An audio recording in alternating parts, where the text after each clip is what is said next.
D'abord, merci les organisateurs, merci Thierry de me permettre de présenter ce travail qui est effectivement le travail de mémoire de Sinéad Zeidan qui n'a pas pu être présente pour cause de maternité imminente. Et donc c'est un travail de faisabilité de la méthode IMAX dont on a déjà parlé il n'y a pas très longtemps. Donc ça partait du constat qu'une hypoexcitabilité est souvent notée dans les neuropathies démyélinisantes avec une nécessité de délivrer une quantité de courant importante par rapport à des nerfs normaux ou une neuropathie axonale, sans quantification fiable à part cette IMAX en pratique courante. Donc je reviens très vite sur la définition de l'I-seuil, qui est l'intensité de stimulation minimale pour obtenir une amplitude motrice supérieure ou égale à 100 microvolts, et l'Imax, l'intensité de stimulation minimale nécessaire pour obtenir l'amplitude max, le tout à une durée de choc d'1 milliseconde. Donc nous avons décidé de faire une étude de faisabilité au membre supérieur avec 3 sites de stimulation, au médian, à l'ulnaire poignet et à l'ulnaire coude. L'objectif primitif, c'était vraiment la reproductibilité. Donc, nous avons été 2 examinatrices. Nous avons trouvé 20 volontaires sains. Nous avons chacune examiné 10 volontaires sains en doublon et 10 volontaires sains examinés par chacune des examinatrices.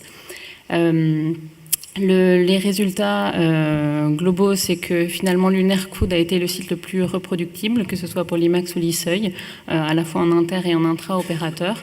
Le médian et l'ulnaire poignet ont été peu reproductibles. L'ulnaire poignet, on l'a vu de façon assez claire au moment de faire les mesures. Le médian, on n'a pas trouvé de facteurs particuliers, que ce soit sur l'impédance, l'âge. On n'a pas compris cette faible reproductibilité.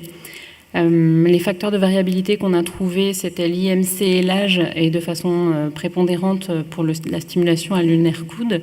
Et on a estimé des normes, enfin on a déterminé des normes avec 2 classes d'âge, avec un choix arbitraire de 40 ans comme âge seuil, mais c'est discutable.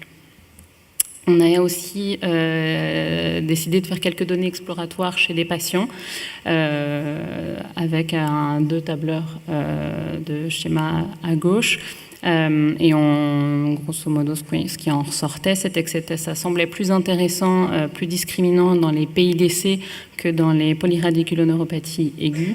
Et puis on a fait aussi, on voit sur le schéma, on a fait un antimag, un CMT, un canomade, et là c'était assez nettement au-dessus de la norme. Et c'était de façon intéressante corrélé à chaque fois qu'il y avait des anomalies sur l'IMAX et l'I-seuil, c'était corrélé à des anomalies démyélinisantes sur les MG standards. Donc ça, ce sera peut-être à développer un peu plus dans les études prospectives qui se dessinent. Je vous remercie de votre attention.